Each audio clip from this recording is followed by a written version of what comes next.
guys, Joe here from XFoxGames. Check it out. This is going to be a quick install guide / tips on the InLine kit for the XFKO in case any of you guys have purchased the kit or you guys purchased the whole blaster and just kind of wondering about tips and tricks along the way in case something happens. So first things first, we're just going to hop right in, right? So we got a general blaster here, and first things first is you want to take it apart. Now, mine, I already kind of took apart some, so just kind of mind that. Now, you guys can skip ahead if you guys are curious on how to put this thing back together. It is very straightforward to do, but again, we're just going to show you taking this thing apart. Usually, I just take a lot of this stuff and just, you know, we're never going to use it again, like that stuff up there. Things like this trigger, if you guys are going to do that, just pop that out. Trigger's going to go up there. I usually will give those back to you when you guys order, right? If you guys order a whole kit. We'll just stick some of this stuff for now just down here. Boom, boom, boom, boom, boom, boom. Super, super easy. Boom. So the first thing on the kit that you want to do is, let me get this thing out of there, is you want to cut this, right? You want to cut this along here is what you want to do. Now, what we will typically do is get a Dremel, and we'll just Dremel this off, not very close to the actual body. We'll just Dremel it off, and then we'll actually get snips. So what we use is these right here. It's like these Model 170 shears. I think they're called flush cutters. And we'll just go along with the extra and just kind of snip it off. And it makes a really nice edge along this kind of bottom edge right there. Way better than actually Dremeling it from before. So that is step one. So I'm going to go ahead and do that here real quick. So I wanted to show this real quick. You could see, I mean, you can see where I cut it. I still left a little lip there because I don't need to get that close. And again, I will just get these shears and just kind of go along the edge here. And these are great because they just go right along the edge and make a nice flush cut. And then you could, of course, so you can see this, you could always go back over it with the file to kind of finish it off. So look at that. Super easy, super flush. Look at that. That was very, very quick. Now, don't forget, you're going to see that little piece like right here. You see how it's kind of an L, like right there. You want to cut that flush, or you notice your front won't go on. It's gonna be something like that. Boom. Okay, and that's really good. And then you can just kind of trim anything else off. That's almost ready to go. All right, so there we go. I went ahead and just kind of cleaned that up with the file, and you can see, I mean, that is golden. That is about as perfect as you can get right there.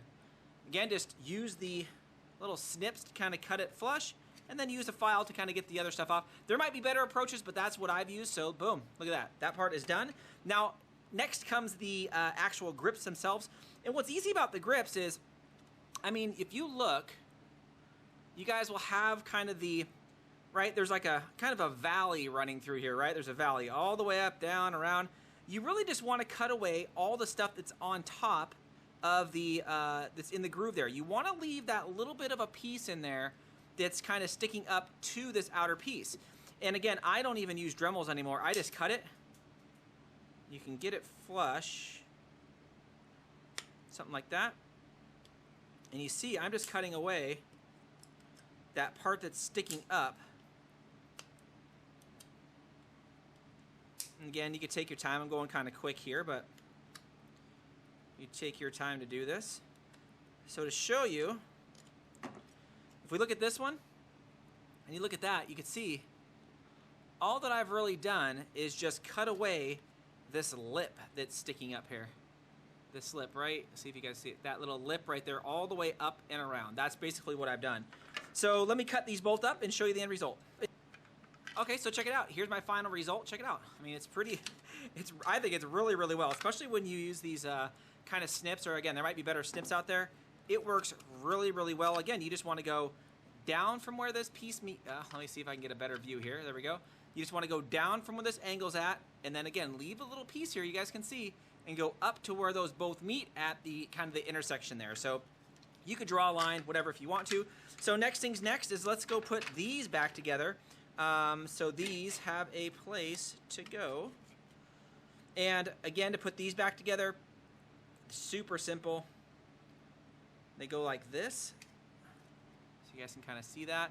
Has that little guide that goes down, and on the back, super easy. You just put the little back piece here. Next, we got the other side. Let's go do this.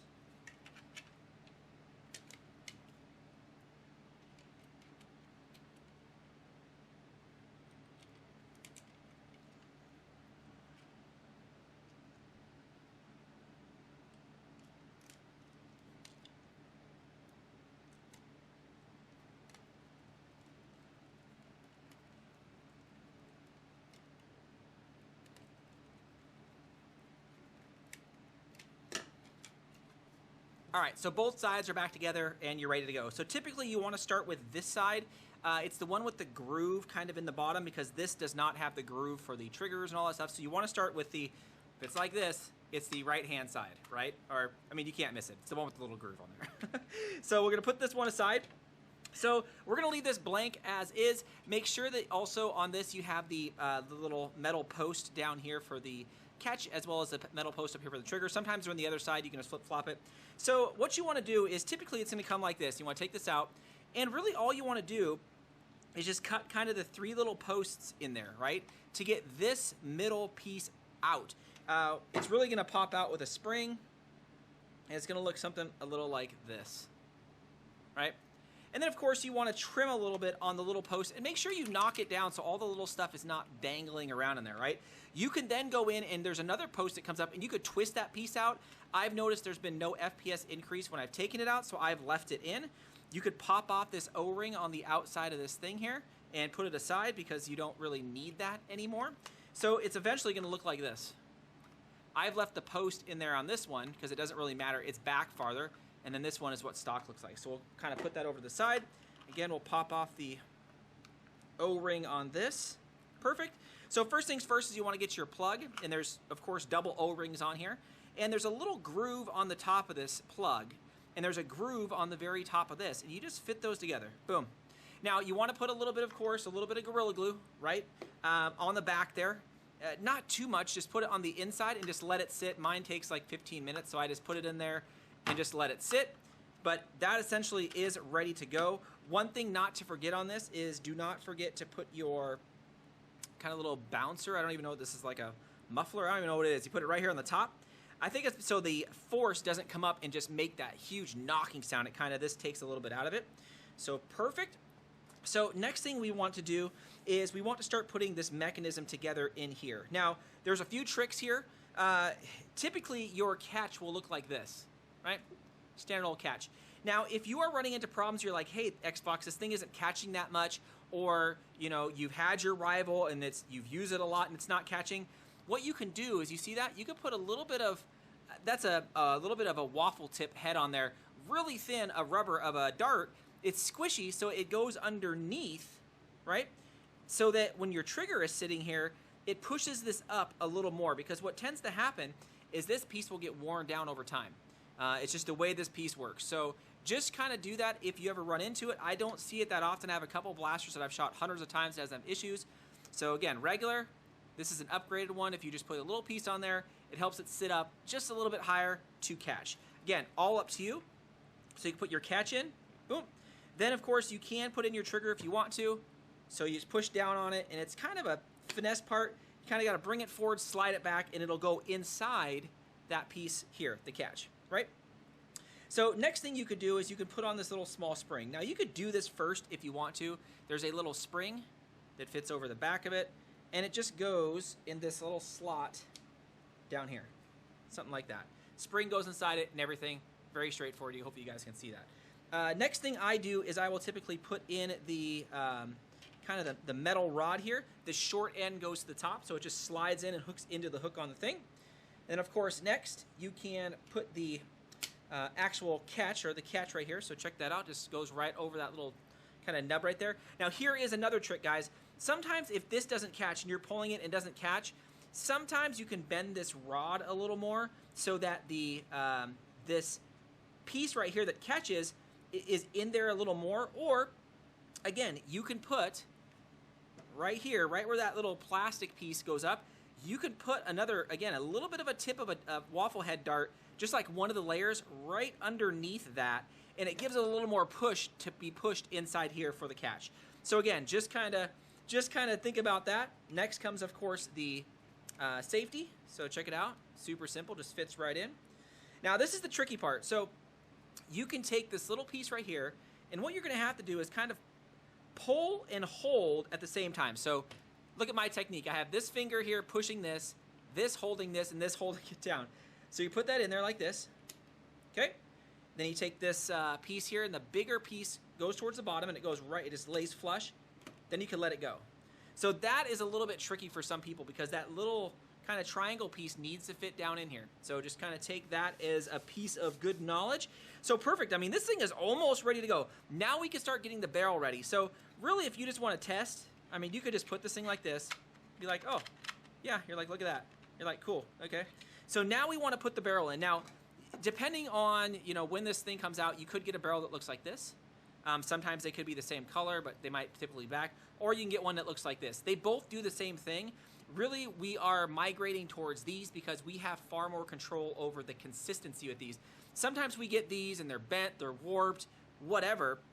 But with these, we can control, you know, everything in here, and they are pretty much the same every single time. So it's pretty much the same thing. It's just all encased in itself. So we will use this so you guys can see it a little better. So this is probably the most trickiest part out of this whole thing, is lining up this inside the barrel so it's at the right place, right? So what we want to do is you can just put this in, right? And you want to pull forward a little bit so that this catch on here hits the catch on the back, on this, right where my thumb's at, right? And then you could push this back, and if you look inside, right there, you will see the barrel up against your plug that had the O-rings on it, right? So you want to just kind of eyeball it, perfect.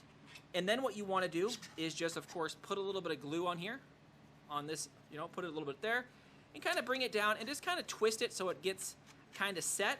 And then you want to do that again. You want to go back, and again, you don't want to push it all the way back. You want to push it to where it clicks over your catch, pull it forward so it's on the catch because the spring is pulling it forward, and then push your barrel back. And again, just spot check it inside here. You should see your barrel up against those O-rings, right? And make sure it's on the catch, being pushed forward, and then just let it sit so that it you know, your super glue and everything sets. And then one of the tricks that I do after it's set is I will come in here and actually put a dab of super glue here and there, and then let it sit. That thing is not coming out. And again, that is for this or the normal plastic one, right? So once that is done, I mean, you're almost ready to rock and roll. The last thing to do is take your spring, and typically what I'll do on the spring is go down about 4 springs and bend it, right? Then you can get some cutters, and you could just cut your spring, like right there. These cutters are kind of bad. So you can cut your spring, and then you want to bend, go down about 3 more, and bend it up. And so it makes a new little loop, something like that. Check it out. And of course, that goes on the bottom here. That goes on the bottom there, or the catch does right there. Something like that. So everything is all set. Next, you just put on your front. Again, we don't have to go over all that. Then what you could do is just button the thing all the way up. Put it all together. Boop. And you are good to go. One thing to note again is you do not want to dry fire this thing.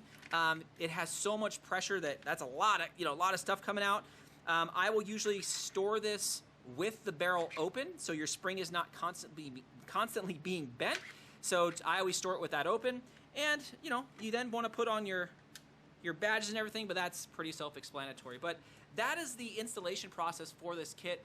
Again, it is a little bit different than before, and I threw in a few tips that I've run into when doing this to make this whole process a lot easier. But yeah, leave it in the comments below. Let us know on Etsy again if you guys have any questions with this. But a lot of you guys have made some very, very awesome blasters, and I'm like, man, you guys are like way better than I did. But again, I just wanted to throw that out there and say, hey, thanks everybody for the orders that you guys have sent us. I appreciate it. And everybody who's ordered the kits, you guys rock. And if you got any questions, yeah, just let us know. Thanks again, Fox fans.